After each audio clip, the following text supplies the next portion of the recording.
Bonjour et bienvenue à toi dans cette nouvelle vidéo consacrée aux droits des personnes. Aujourd'hui, nous allons étudier ensemble les principes directeurs de la protection des majeurs. Pour ce faire, nous verrons dans un premier temps la nécessité de la mesure de protection, la subsidiarité de la mesure de protection et enfin la proportionnalité de la mesure de protection. Tu es prêt ? Alors c'est parti. Pour continuer tes révisions en droit, abonne-toi à ma chaîne YouTube et retrouve-moi aussi sur Instagram et LinkedIn. Et si tu veux progresser encore plus vite, révise avec la collection 1000 QCM sur libredroit.fr. Tout d'abord, le principe de nécessité de la mesure de protection. Tu peux noter qu'il s'agit d'un principe fondamental que tu peux retrouver à l'article 428 alinéa 1er du Code civil. En effet, la mesure judiciaire ne peut être ordonnée qu'en cas de nécessité absolue. Comment prouver cette nécessité ?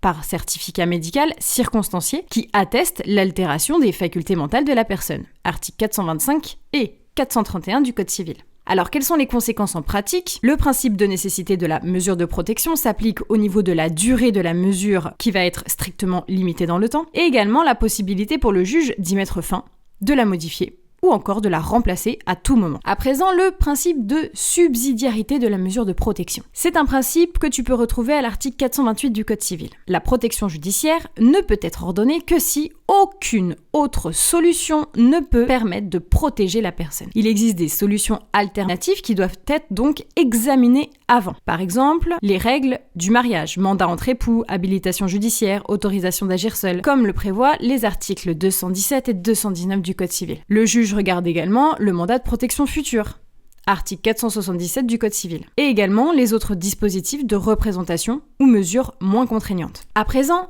la proportionnalité de la mesure de protection. Ce principe est prévu à l'article 428 alinéa 2 du Code civil. Ici, la mesure doit être proportionnée et individualisée selon le degré d'altération des facultés de la personne. Quelles sont les conséquences pratiques ? Eh bien, on ne pourra pas mettre en place une mesure de tutelle si une curatelle ou encore une sauvegarde de justice suffit. On ne peut pas mettre une curatelle si une sauvegarde de justice suffit. Et au niveau du choix de la mesure, eh bien, le juge devra choisir celle qui est la moins contraignante, la plus adaptée à la situation. L'objectif, c'est bien sûr de garantir la protection nécessaire, tout en préservant au maximum l'autonomie de la personne protégée. À bientôt! Si cette vidéo t'a plu, pense à la liker et à t'abonner. Et pour continuer tes révisions, va voir la collection 1000 QCM sur ma librairie numérique libredroit.fr.